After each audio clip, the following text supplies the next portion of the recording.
Muito obrigada pela presença de todos. Meu nome é Bárbara Souza, trabalho na agência UPA. E em nome de toda a equipe, a gente agradece por todos estarem aqui. Estamos felizes de estarem aqui conosco em mais uma live da agência UVA Vida para debater mais um tema tão importante. Então, já quero deixar claro, pessoal, alunos, que essa live vale 2 horas a ser. E o formulário para poder pegar o certificado ele vai estar fixado aqui na live, lá no finalzinho, perto de acabar. E também vai estar no link da nossa bio, aqui da agência U, para vocês fazerem, encherem o formulário todo depois bonitinho. Isso aí. Bom, hoje nós vamos falar sobre o impacto da insegurança alimentar potencializada pela pandemia na saúde dos brasileiros, levando em consideração a crise econômica que o país enfrenta, o Brasil no mapa da fome de novo e outras questões sobre o tema. Por isso, a nutricionista graduada pela Universidade Federal de Pernambuco e mestre em Nutrição e Saúde Pública pela USP, Cristiana Maimone, está aqui com a gente hoje. Muito obrigada. E Obrigada. ela que é doutoranda pelo programa Mudanças Sociais e participação científica da USP, residente multiprofissional em interiorização da atenção à saúde da Universidade Federal de Pernambuco também, e especialista em saúde indígena pela Unifesp. A nutricionista também pesquisa sistemas alimentares saudáveis e o fortalecimento da relação campo-cidade e agricultor e consumidor. Então, vocês podem fazer as suas perguntas ao longo da live, que no finalzinho a gente vai direcionar para a Cristiana e ela vai poder responder todas elas. Tá bom, gente? Muito obrigada pela presença. É com vocês. Obrigada a vocês. Obrigada a vocês, gente, pelo convite. Fico feliz de estar podendo contribuir aí com essa discussão com vocês.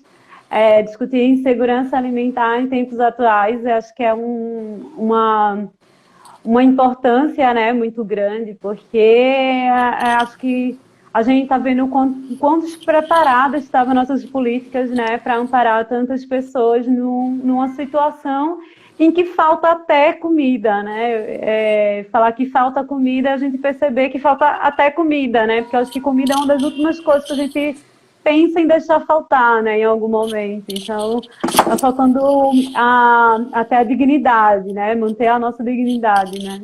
Eu fico feliz por estar aqui conversando sobre isso e se eu puder ajudar em algum... Vai estar sempre ajudando. Por isso que a gente está aqui. Quando vocês alguém fica mediando, né? Aqui, ó. Porque eu não consigo enxergar as letrinhas pequenininhas que aparecem embaixo, tá, gente? Então alguém vai ter que ler para mim. Não tem problema, mas acho que vocês vão botando as perguntas e a gente vai falar com você, vai falar para você no finalzinho. Não se preocupe com isso. Bom, então, vamos começar com as nossas entrevistas, a nossa entrevista, né? A primeira pergunta é: a pandemia agravou diversos problemas que o país já enfrentava. Uma delas era o acesso aos alimentos. Desde antes do coronavírus girar o mundo de cabeça para baixo, em 2019 o Brasil já voltava para o mapa da fome. Quais as consequências dessa regressão para a saúde dos brasileiros? Boa pergunta. Sim,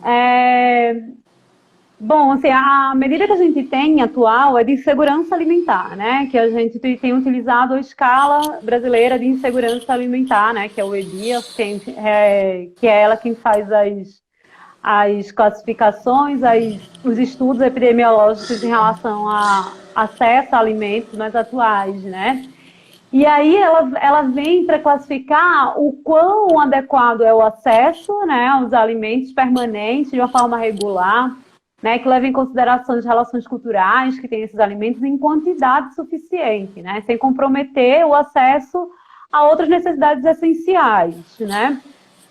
E aí, assim, a situação de insegurança alimentar é quando a utilização biológica dos alimentos ela vai estar limitada, né? E aí coloca em risco o desenvolvimento da pessoa, né? E aí, assim, ela vai ter algumas consequências como Eu vou só baixar aqui um pouquinho o volume, que acho que algum lugar aí tem um certo barulho e aí fica fazendo ruído aqui no meu ouvido. E aí, assim, a insegurança alimentar, por um lado, ela pode se desenvolver a partir da falta, né, dos alimentos, e aí ela desenvolver uma desnutrição, uma má nutrição, né, como, por exemplo, anemias, né, comprometer desenvolvimento cognitivo e estrutural, né, de crescimento. E aí ela, por outro lado, ocorre muitas vezes a substituição desses alimentos por produtos ultraprocessados, né?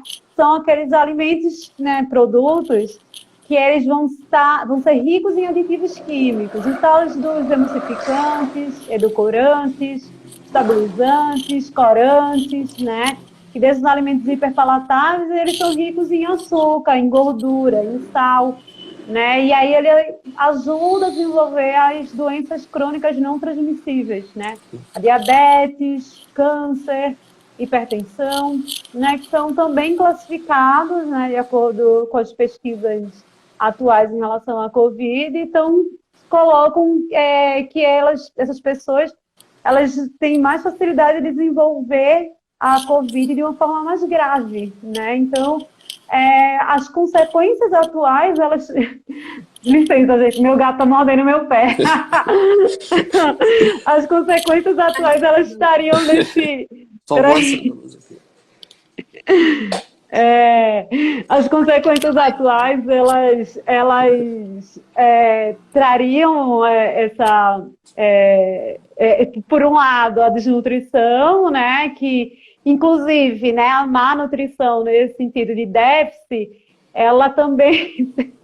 Olha, meu gato é comportado, mas hoje ele tá, viu?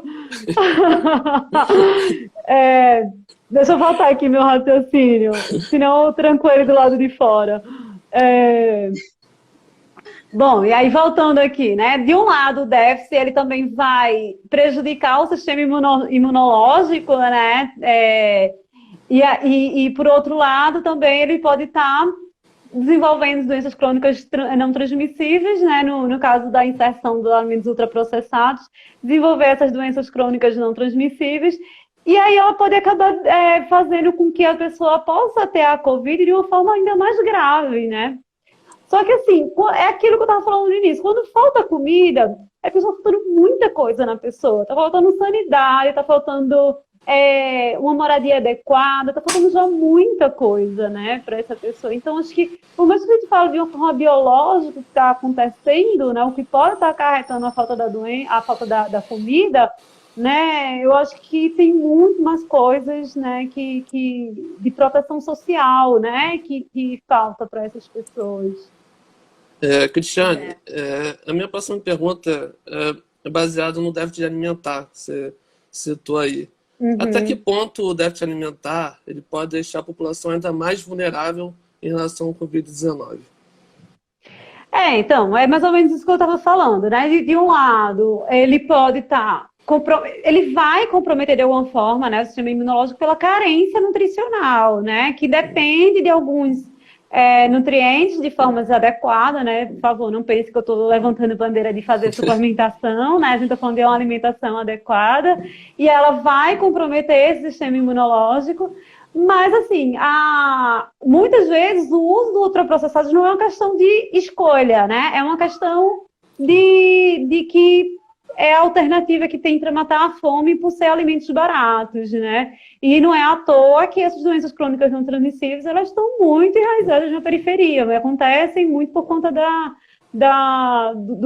o que chamam de desertos alimentares, né?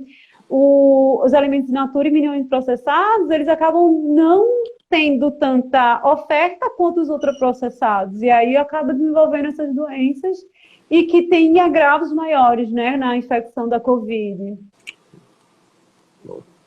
Realmente, ainda tem essa questão também da falta de certos nutrientes, né? Podem desenvolver certas doenças. Então, além da Covid, a população ainda vai precisar do sistema de saúde para outras questões que também vêm em decorrência da alimentação, no caso da falta dela. Uhum. Bom, outra questão envolvendo isso, tem uma pesquisa do Inquérito Nacional Alimentar no contexto da pandemia da Covid-19, foi realizada em mais de 2.000 domicílios em todas as regiões do país em dezembro do ano passado. E mostrou que em 55%, 55% mais ou menos desses domicílios, os habitantes conviviam com a insegurança alimentar. E desses 55%, 9% passavam fome. Quais os maiores motivos para nós chegarmos a essa situação, levando em conta os desdobramentos políticos e mercadológicos que a gente está enfrentando nesse momento? A gente tem colecionado um certo desmonte, né, de políticas de proteção social, né? Programa de aquisição de alimentos, agricultura familiar, programa de incentivo à agricultura familiar, né? Somado aí, você falou do sistema de saúde, né? O desmonte do próprio SUS, né? Também tem isenção de impostos, né, para produtos ultraprocessados, né? Então tem um certo desmonte para essa proteção, né? Tem um grande exemplo, né? Acho que é bem marcante quando se retira a expressão combate à fome, né, do Ministério do Desenvolvimento Social, né? Então o Ministério do Desenvolvimento Social deixa de ser Ministério do Desenvolvimento Social e Combate à Fome para ser o Ministério do Desenvolvimento Social. Então acho que isso é muito representativo, né? E aí, depois de tudo isso, ainda teve a extinção do CONSEA, né, que é o órgão consultivo da Presidência da República, que conta com a expressiva participação da sociedade civil, né? Então, é um órgão consultivo da Presidência da República para tratar sobre segurança alimentar e nutricional, e ele foi extinto, né? Enfim, a falta de controle inflacionário. Então, a gente tem colecionado, né, várias desses desmontes, né? E o nosso próprio sistema agroalimentar, né, que ainda gera pobreza, né, no campo, né, o fortalecimento de um supermercado com presença de intermediário, né, e que muitas vezes explora a mão de obra do agricultor, né, ou não paga, ou paga menos, enfim, né, acontecem várias coisas, né, e essa valorização do supermercado e o enfraquecimento de locais como feiras livres, como mercados, né, mercados públicos, né, principalmente nas periferias, fazem com que a gente acabe consumindo mais os ultraprocessados do que os alimentos in natura e minimamente processados, né, e mais uma vez gerando insegurança alimentar. Então é como se fosse um ciclo, é como se fosse, não, assim, né, uma política de geração de desigualdade social. Né? E ela tem sido, vamos dizer assim, melhorada nesse sentido, ficando cada vez mais experiente na desigualdade social, né? Já faz de alguns anos para cá, não estou falando de coisas tão atuais, né? E, Cristiano, como que a gente pode mudar esse atual cenário? Quais possibilidades tem, soluções que a gente pode mudar esse cenário atual? Olha, a gente primeiro tem que entender que uma situação emergencial, ela necessita de que a gente tenha soluções rápidas, né? Então, assim, para coisas que precisem de soluções rápidas, a gente teve uma iniciativa que não foi tão promissora do auxílio emergencial, né? Deveria ter sido mais amplo, teria ter um contingente muito maior de beneficiários, deveria ter uma continuidade um pouco maior, né? Como a gente citou também no início, um pouco mais de preparo para esse desemprego, né? Que tem acontecido, que a gente sabia que ia gerar pobreza, né? Uma articulação maior entre agricultores e a população, principalmente da periferia, né? Então, houve a paralisação das escolas, né? E aí as pessoas que estavam precisavam receber a comida das escolas, alguns começaram a receber cartão e vale, mas o que tem perto da sua casa são supermercados, mais uma vez, né?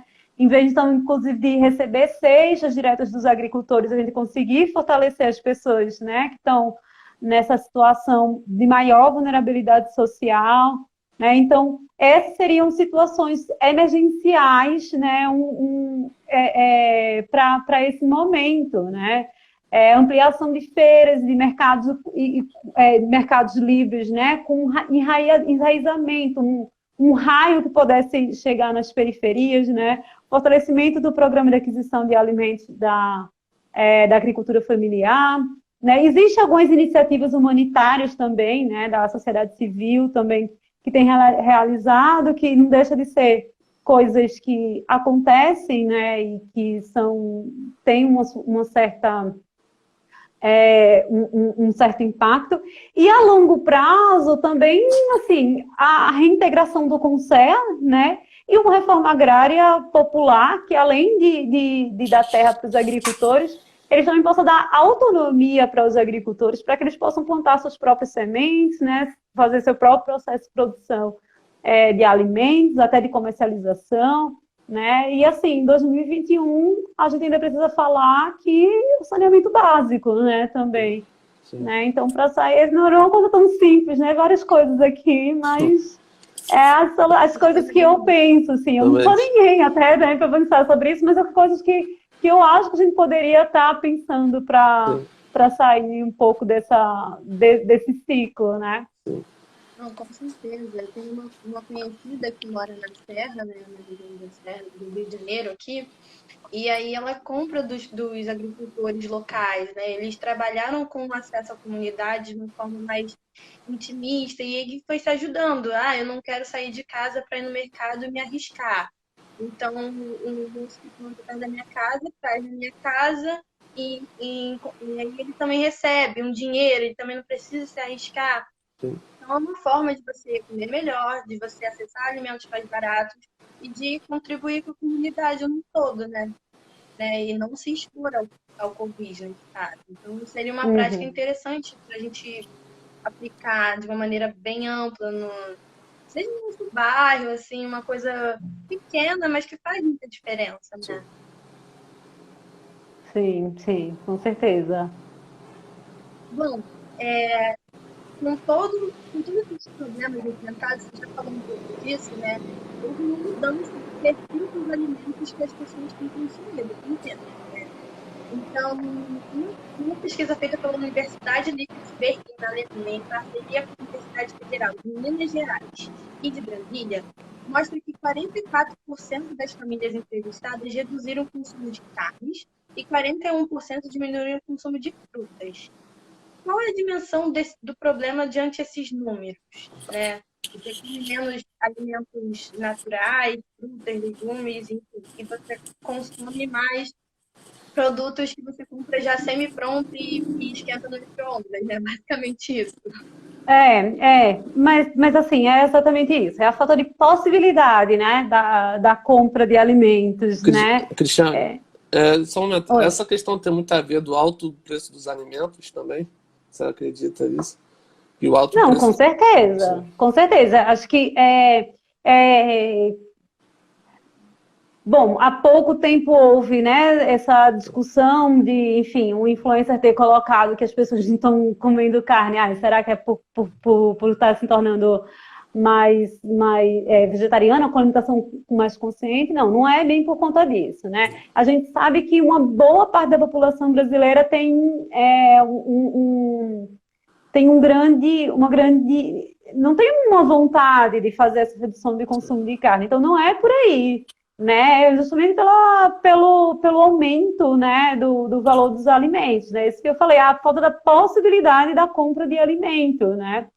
E aí, assim, esses exemplos dados, carnes e frutas, né? E aí tá falando de redução desse consumo, né? Então, é um déficit da alimentação, e aí, como a Bárbara falou, assim, quando existe a possibilidade da substituição do alimento ultraprocessado, óbvio que é ruim por conta do desenvolvimento de doenças crônicas não transmissíveis, mas ainda foi uma possibilidade, né? Porque algumas pessoas não estão nem com essa possibilidade. Com certeza. Né? Então, assim, eu acho que... bom... sempre a gente vai voltando para essa discussão, né? A falta da possibilidade de compra de alimentos, né? A gente chega nesse ponto. Sim.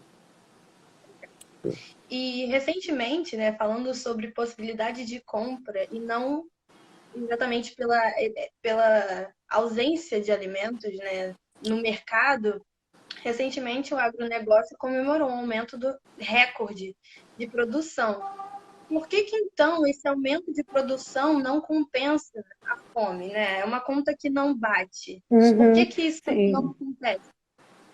O agronegócio, ele produz commodity, né? Commodity com monocultura e um latifúndio para exportação, com intenso uso de agrotóxico, né? Então, é um sistema que responde com prejuízo ao clima, prejuízo ao solo e não é biodiverso, né? Então, o dólar está em alta, então é mais lucrativo vender para fora do que vender para dentro, né? E aí é por isso que se fala do aumento do PIB, por exemplo, que foi outra coisa comemorada. Mas vamos dizer assim, estamos nós três aqui. E aí a gente tem um brócolis, tá? Foi uma analogia que fizeram que eu achei perfeita. Estamos nós três, a gente tem um brócolis, tá? Eu pego esse brócolis, eu refogo esse brócolis e como o brócolis inteirinho. E aí eu vou dizer que a média consumida foi de 33,33% de brócolis, né? Vocês iam se sentir representados por isso? Né? Muito provavelmente não, porque vocês não comeram nada. Mas é isso, né? A divisão desigual. Então a gente pode ter um bom recurso, mas com divisão desigual, né? Então não significa que a produção de alimentos ela vai garantir uma divisão de alimentos para a população brasileira. Entendi. Inclusive, isso me lembrou muito no início da pandemia, quando, enfim, as pessoas estavam com aquela coisa, aquela surpresa, fica em casa, histeria e Fazer estoque de correr comida. para os mercados. Fazer Estoque estoque. de comida, estoque de tudo que pudesse. E aí, às vezes, os outros chegavam para lá e não tinham como comprar. E aí Sim. e aí não repõe, e, enfim, foi um O que caos. aconteceu com o gel, aconteceu com máscara. Então, Sim, Chegou a faltar máscara para profissional de saúde. inclusive, né? Agora, as pessoas não tomam mais cuidado. Hã? E agora as pessoas não têm esse cuidado também mais, né? Aí a gente foi da histeria para, enfim.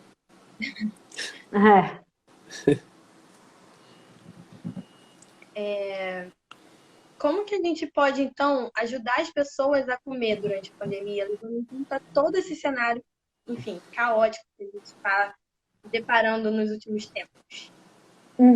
Assim, olha, enquanto sociedade civil, a primeira coisa que a gente tem que fazer é se conscientizar, né, do que está acontecendo, saber que o consumo de alimentos reduziu. Não é porque as pessoas que estão querendo ser fitness, não é por, enfim, qualquer outro, é pela falta de possibilidade de compra mesmo.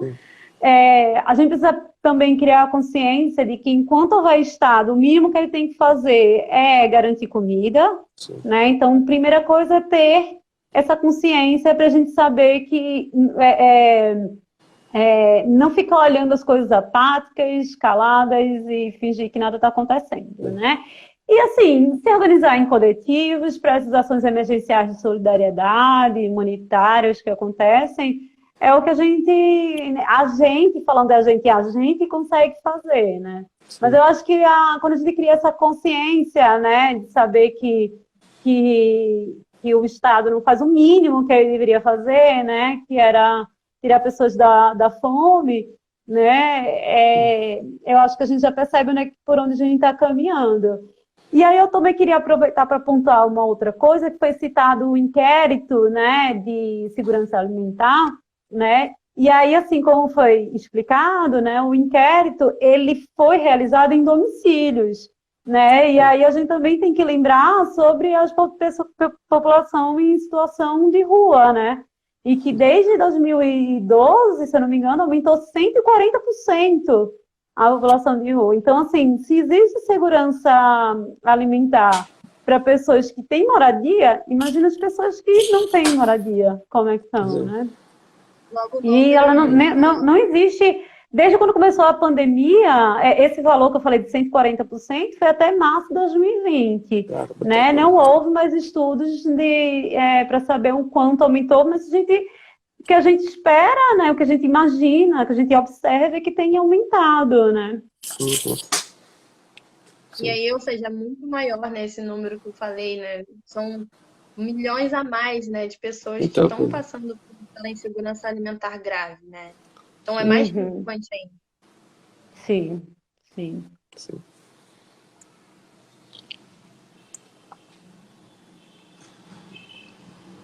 Matheus. Oi, pode seguir com a pergunta.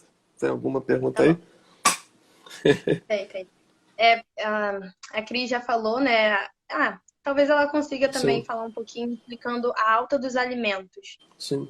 né? Sim, por que isso Cristiano, está acontecendo, né? sim. E até que ponto esse alto do preço dos alimentos, ela pode influenciar na alimentação da população, Cristiano? Ela influencia porque, assim, a maioria das pessoas vão desempregadas, estão perdendo renda ou reduzindo, né? E não tem dinheiro para comprar, e as coisas estão aumentando, Sim, né?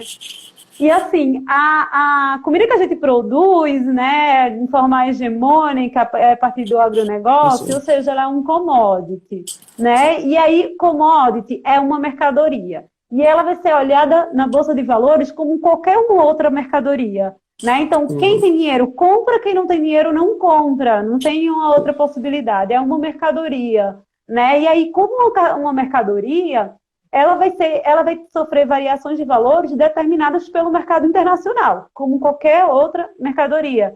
E a gente tem alta do dólar e desvalorização do real. Né? Então, isso é uma das coisas que provoca a alta de preços, né? E aí vem outras relações mais profundas, né?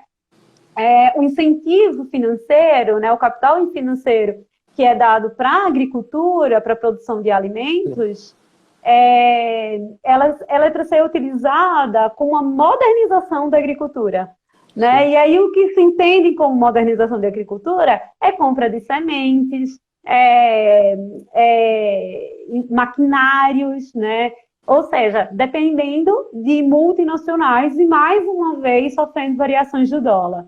Então, tudo isso vai influenciar na alta dos preços. E aí, quando eu falei, né, do Programa de Aquisição de Alimentos e Agricultura Familiar e o seu desmonte, uma coisa muito interessante que fazia para segurar o valor dos preços, né? Como, por exemplo, o arroz foi um dos primeiros que aumentou o preço, né? E aí veio a safra não foi boa, a demanda é baixa, a procura é alta, né? Sempre dão essa fala.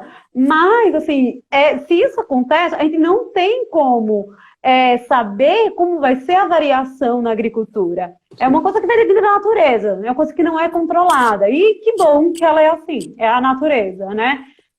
Por mais que queiram controlar, a gente não consegue controlar, não é tudo, assim, então 100%. E aí, por exemplo, o que o PAA fazia? Quando existia uma produção excedente de arroz, comprava esse arroz dos agricultores, estocava esse arroz para quando a safra fosse baixa, eles tivessem arroz e aí conseguiam padronizar essa demanda. Né? E aí é uma forma de controlar a variação do valor dos alimentos. Com o desmonte do PAA, não tem arroz, não tem arroz. Quem tiver dinheiro que compre. Comida é mercadoria. Né? Comida virou essa mercadoria. Né? Quem tem dinheiro compra, quem não tem não compra. Triste realidade. Oi? Triste realidade. E aí não há uma preocupação com a sua população, né? Não há uma preocupação porque, assim, como você falou, a falta de alimentação ou essa mudança brusca de que tipo de alimentos as pessoas estão consumindo influenciam em tudo, seja no seu desempenho no trabalho, seu desempenho escolar, por exemplo, Sim. enfim, doenças. Então, é uma cadeia muito importante, né? Que deveria ter devida atenção e que não tem. Não tinha antes da pandemia e não teve durante, né, da pandemia. E a gente fica se perguntando. E aí eu também pergunto para você acha que com esse impacto, né, essa volta para o mapa da fome, essa situação toda que a gente está vivendo, que você também citou, de muitas iniciativas da sociedade civil fazendo campanhas de cesta básica, enfim, se mobilizando para poder chegar até essas pessoas que não têm condições de ter acesso a alimentos, sejam eles quais forem, né? Você acha que a gente consegue mudar, que a gente consegue mudar esse cenário daqui para frente? Mas você fala assim, conseguir mudar a partir das iniciativas da sociedade civil para sair do mapa da fome? Não, é porque a sociedade civil não consegue fazer isso, mas você acha que o olhar o sistema público para essa situação pode mudar e a gente alterar essa situação, vendo o impacto Portanto negativo? que olhe, né? Portanto que olhe. Se olhar, sim. Mas assim, eles estão olhando, não é possível, né?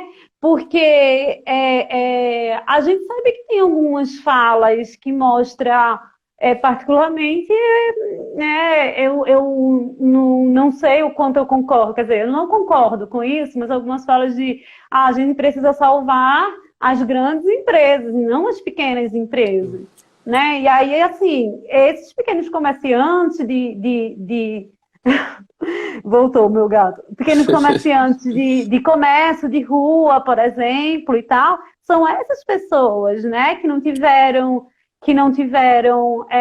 preparo para fechar o seu comércio e conseguir manter a sua vida, né? Enfim, assim, o mínimo que eles precisam, que é necessário fazer é olhar para isso, para a realidade, né? É o mínimo. Porque agora, assim, olhar, ele está olhando, não é possível. Olhar, eles estão olhando. Precisa fazer alguma coisa, né? O que a sociedade civil faz são coisas que muito pontuais e que não vai tirar...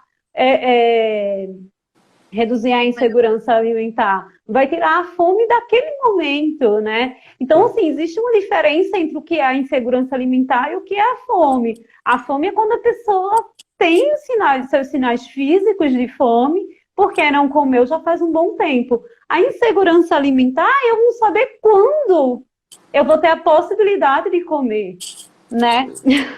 E também falando de um alimento de qualidade, minimamente, né? Sim, sim. Não é algo a longo prazo, né? Às vezes você come agora, mas você não tem a certeza do futuro,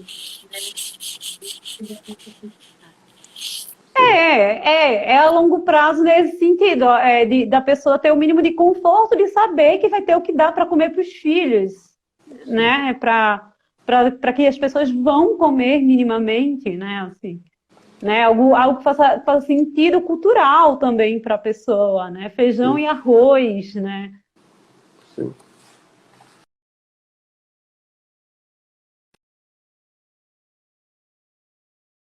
Ainda não conseguiram combater a crise da fome.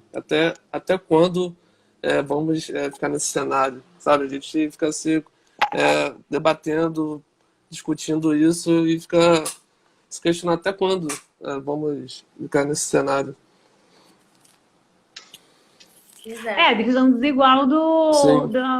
do dinheiro, né? Então, Sim. quanto mais rico, mais pobres vão ter. Sim. Pois é. Bom, e também levando um pouco por esse lado, o Guia Alimentar para a População Brasileira é um documento muito utilizado, né, para informações sobre alimentação e sobre saúde, que é exatamente sobre isso que nós estamos falando aqui, e sobre classificação dos alimentos. Recentemente, o Ministério da Agricultura tentou alterar e revisar esse guia, no que diz respeito aos alimentos ultraprocessados.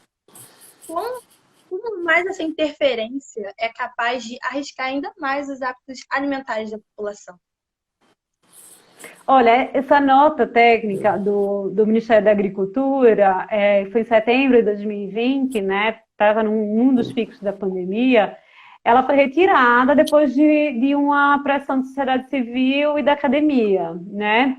E então, assim, é importante pontuar que o Ministério da Agricultura não tem competência, né, para tratar de assuntos da promoção da saúde, né? Então, assim, guia alimentar não é da competência do Ministério da Agricultura, né?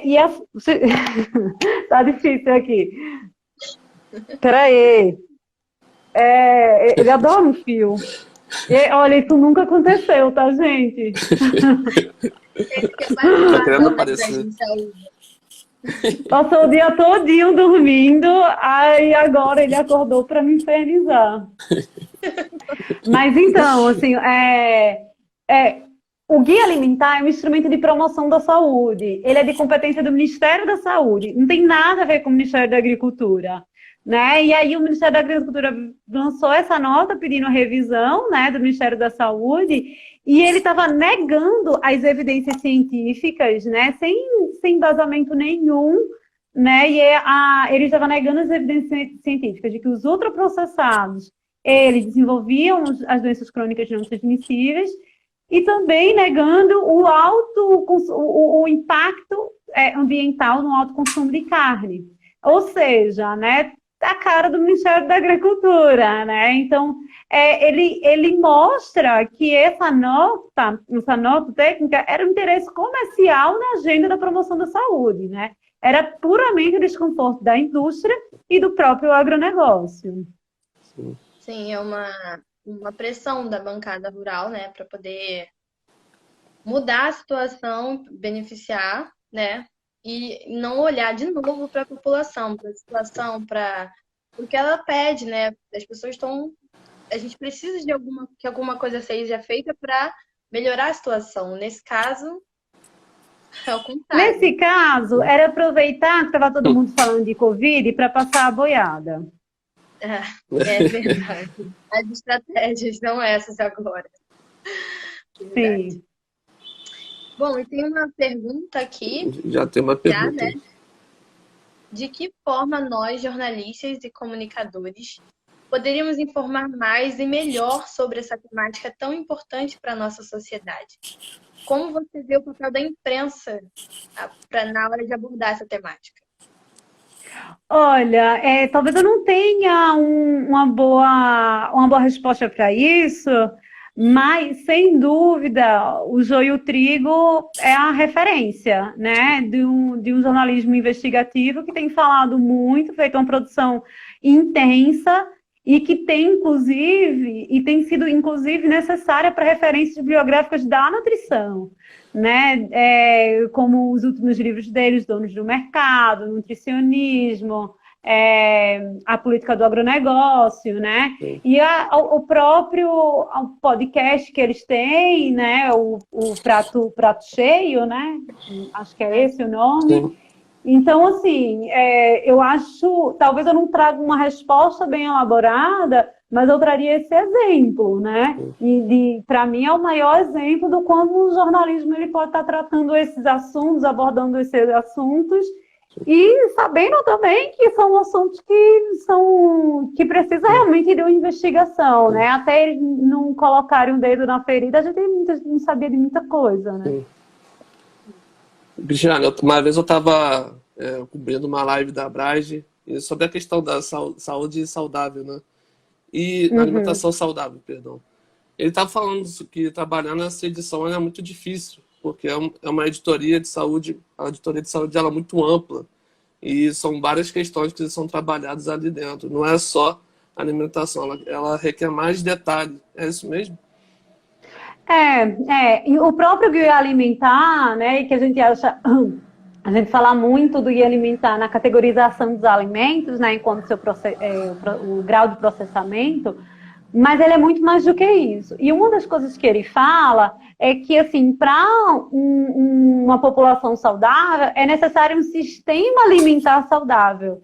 Então, a gente está falando que não adianta a gente pensar no que a gente vai comer, em como a gente vai comer, mas de onde vem o que a gente vai comer, né? E aí, quando a gente está falando de onde vem o que a gente vai comer, né, do supermercado tal, é de saber para além disso, né? O que tem atrás do supermercado? Desculpa, gente, apagou aqui. Ficou bom. O que tem atrás do supermercado, por exemplo, né? Será que comprar no supermercado e vai ficar tudo bem, né? Quem é que está colocando o alimento ali, né? Que exploração de trabalho está sendo realizado?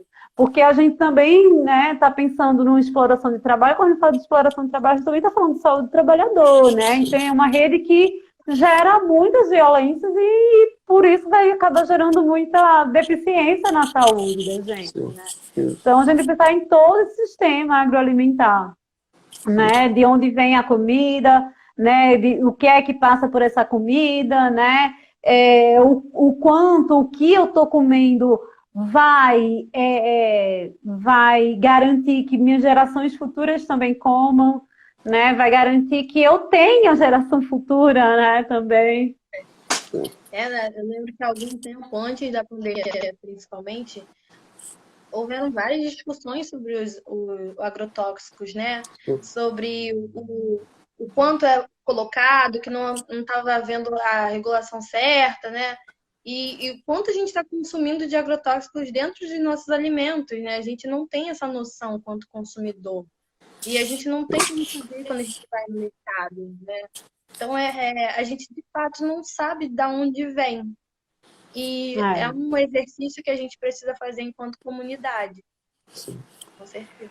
Sim, os agrotóxicos, aditivos químicos também, né? Que eu acho que é uma outra coisa que, assim, às vezes os agrotóxicos, não estou dizendo se um é mais importante do que o outro, não, de forma alguma. Mas eu acho que a gente reduzir os ultraprocessados talvez seja um caminho um pouco mais fácil para uma conscientização do que o dos agrotóxicos. Né? Eu acho que os dois a gente precisa ter essa conscientização, mas eu ainda acho que assim os ultraprocessados a gente tem alguns outros caminhos também, né? Enfim, né? Assim, recentemente o IDEC, eu não sei se vocês viram, mas o IDEC fez a primeira pesquisa da quantidade de agrotóxicos dentro dos ultraprocessados, né? Então, além de aditivos químicos, ele também tem veneno, né? Então, as bisnaguinhas, que tem 8 tipos se eu não me engano, 8 tipos de agrotóxicos diferentes e aí mais outros aditivos químicos, né? E é essa comida que vai para criança em festinha de aniversário. Caraca. É assustador, né? Quando a gente tem dimensão com uma coisa tão pequena, tem tanta coisa assustadora, né? A gente começa a repensar e refletir sobre o que a gente está comendo. Porque a gente também não tem esse costume, né? Sim, a gente vai muito no automático, às vezes, do dia a dia, a gente não sabe do que a gente está. Eu acho que está tudo bem. A gente já considera pão aquilo que vem no plástico em fatia, que demora dias para ser estragado, né? Para ter uma bactéria que aquilo dali. Até os biscoitos. Mas a gente chegou ao ponto de olhar para aquilo e falar, é um pão. Mas se a gente pensar num pão, qualquer outro pão que não seja industrializado, a gente vai ver que tem uma diferença gritante entre um e o outro, inclusive de sabor, né? E aí, assim, a gente já perdeu essa referência, né? Porque quando fala de pão, já se pensa nesse pão, né? O pão de caixa, o pão que vem num plástico, que dura não sei quanto tempo, né? E outros pães que eles são mais caseiros, porque tem um sabor totalmente diferente. Então, por que considerar aquilo pão, né? E é isso que caracteriza o ultraprocessado. Ele fica tão distante da sua matéria-prima que ele perde suas propriedades, inclusive palatáveis, né? Ou seja, o pão fica com gosto totalmente diferente, né? Um suco de, sei lá, de laranja e o pozinho de laranja. Não vai me dizer que aquilo tem gosto de suco de laranja. Se você gostar, tudo bem, respeito, mas aquilo não tem gosto de suco de laranja, né? E aí não tem gosto porque não é laranja, quase não tem laranja ali, né? Então, assim, ele fica... isso que caracteriza o ultraprocessado, né? Ele fica tão longe que perde suas características. Sim. Além de ter agrotóxicos, né, também. É sempre um plus perigoso a mais, né? Tipo, mais uma coisinha ali bem perigosa que você não tá vendo, mas que você vai sentir a reação depois, né? Sim. Bom, pediram para você falar um pouco sobre as iniciativas humanitárias que você citou no início da live. Se elas recebem alguma ajuda governamental. Olha, a gente pode fazer ajuda comprando uma cesta básica e entregando para uma pessoa. Então, assim, elas podem ser de uma forma organizada, né, num coletivo, pode ser a partir de ONGs, que algumas vezes recebem recursos para produzir isso, mas pode ser pessoas que se uniram para fazer algum tipo de ação, né? Ou pode ser de igrejas, que também tem muitas que fazem, né? Então, essas ajudas humanitárias precisam de apoio, algumas vêm do governo, outras vêm de nós mesmos, e, enfim, assim, ajuda a gente faz, mas assim, Pode ver. com coração, né? Indo. Pois é. Bom, Perguntaram também se a sociedade civil poderia se organizar no sentido de elaborar leis de iniciativa popular. Se existe hoje algum movimento nesse sentido? Existe, mas para elaborações de leis é o seguinte: o que a gente tem? A gente tem vários movimentos, várias organizações que pensam e elaboram, o próprio IDEC mesmo, que é o Instituto de Defesa do Consumidor, ele tem um braço para pensar em alimentação. E seria muito mais facilitado quando existia o CONSEA, né? Os conselhos de segurança alimentar, atualmente a gente tem eles regionais, municipais e estaduais, né? Nem todos os locais têm os regionais, mas São Paulo eu sei que tem regional. Só que a gente não tem o federal. sim. E aí o federal foi destituído, né? Então acaba que não chega lá. Outras formas também é a partir de vereadores, né? São as formas como a gente consegue se aproximar das legislações, né? Então, a partir de vereadores que estejam discutindo isso, né? Também essas questões. Então, pode existir, eu sinceramente não conheço, mas eu não duvido que exista alguns que queiram escutar a sociedade organizada para poder defender isso em alguns espaços. Sim. Muito bom. Mas a melhor forma que existia era a partir do CONSEA mesmo, né? Que agora não tem. Porque existia a participação da sociedade civil em 50%, né? Então era 25% trabalhador da saúde, trabalhador da área, 25% eram para gestores e 50% era a sociedade civil.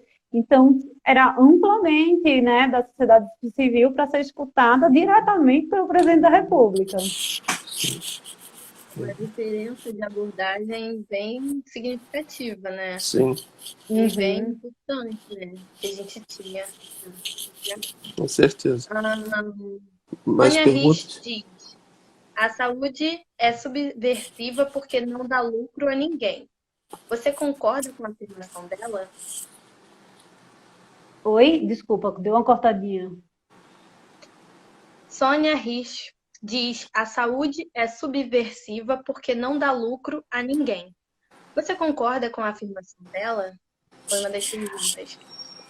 Então, eu acho que ela não tem que ser subversiva porque ela dá lucro. Eu acho que a saúde não tem que dar lucro porque saúde não é mercadoria. Então, sim, ela é para ser independente da geração de lucro, né? Não, acho que subversivo seria, assim, contraditória seria se ela desse lucro, né? Oi, mil perdões. Mas essas coisas acontecem, né? Não tem jeito. É que saiu um, depois saiu outro e eu fiquei aqui sozinha. Tempão. De novo. Mas, nós vamos encerrar então, porque, enfim, a gente conseguiu falar bastante. O pessoal mandou suas perguntas, tiraram dúvidas. Acho que você trouxe para a gente um olhar mais cuidadoso, tanto com o tema quanto com a alimentação e tudo que vem por trás de tudo isso. E assim, a gente pensa em fazer uma matéria, se você aceitar, mais detalhada, para a gente poder falar mais sobre isso, que é importante, né? E trazer essa informação para as pessoas e para nós, como jornalistas, estudantes, e, enfim, levar isso para o restante da sociedade para termos olhares mais atentos com relação a isso. Tá ok, fico à disposição de vocês.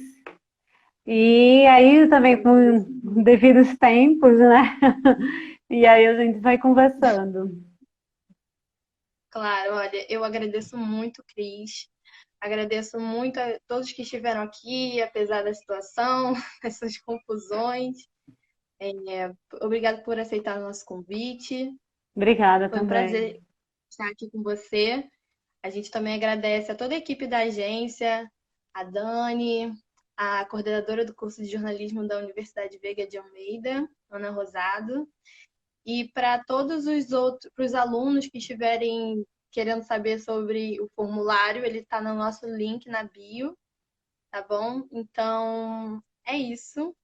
Muito obrigado, Cris. Teremos próximas, então fiquem de olhos atentos aqui nas nossas redes, que vamos ter uma matéria bem especial com a Cris falando sobre o assunto.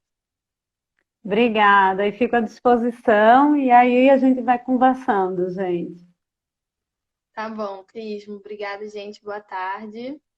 E é isso. Tchau, tchau. Agora é a finalização mesmo, posso Agora sair, né? fechamos. Agora a Tá bom, finalização correta, sem queda de internet, nem celular dando apagão.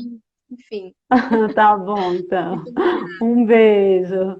Tchau, tchau, gente. Tchau, Obrigada. tchau.